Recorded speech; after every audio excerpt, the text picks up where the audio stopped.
In this video, we're going to learn how to turn our work to continue our project. So you've went ahead and learned how to slip knot, chain, and work a stitch, but now what? We've worked all the way to the end. What do we do next?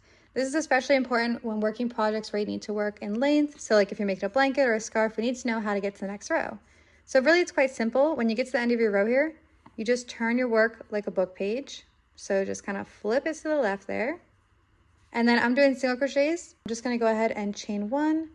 And then I'm just going to work single crochets back into the same stitch. So in the same stitch I started with, I'll go ahead and place a single crochet.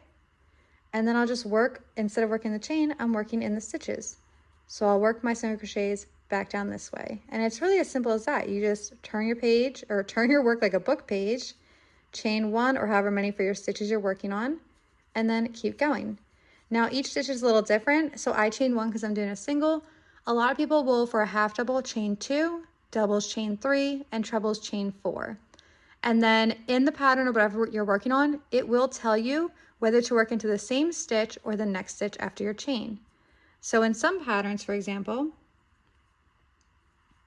let's go ahead and restart here.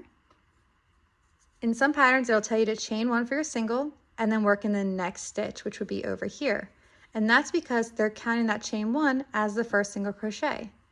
And then some projects will tell you to work into the same stitch or the first stitch, in which case you'll work into the same one you came out of, and we're not counting that chain one as a single crochet, and then you'll keep going.